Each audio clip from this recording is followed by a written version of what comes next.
Ndakatarisa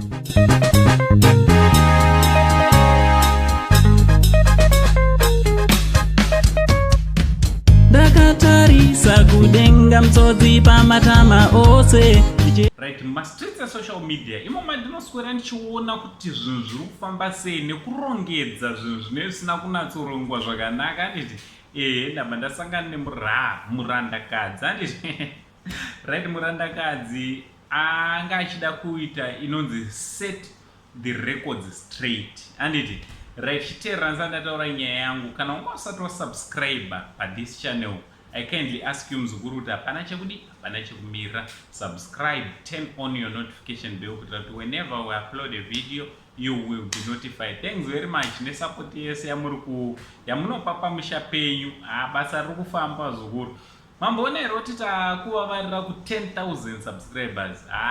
Thank you very much vazukuru. Handiti ndinodada nema. Handiti so chiteerere vazukuru, tiripo pamakuhwe papo pagossip.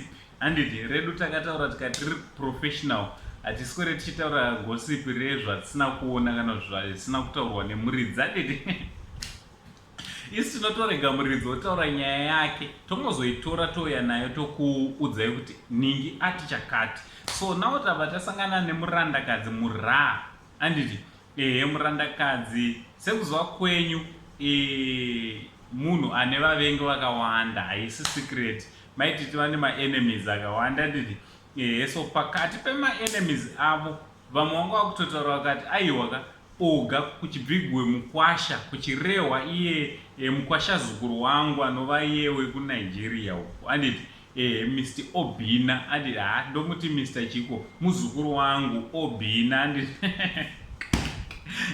vamwe vemakuhwa vanga vatotanga vazukuru vanga vatotanga hanzi ane mukadzi Obina nemukadzi, so ada kungotamba namaititi. Handiti so nhasi vazoita kuti vange vari vanotaura zviri pachena. Obina akazvipindurira ega kuti aiwa ini mukadzi wandotori naye ka ndimaititi, ndiwa maititi mukadzi wandinaye. Handiti so ndoda kunga ndingotaura vazukuru kuti zonika aiwa murandakadzi ndosaka muri kuona kuti nisasekuru handisi kutaura zvakanyanya pamusoro pavo mazuva ano, because tiri kumbovapa nguva ngavapewo mukana wokuti vange vari vanodanana nekuronga nomumwe wavo kuti ramangwana ravo richange rakamira sei. Izvi zvevanhu vakutopredicta kuti hazvisi kuzopera zvakanaka zvichapera mumisodzi. Iwe ndiwani unotaura kuti zvichapera mumisodzi? Ndiwe Mwari.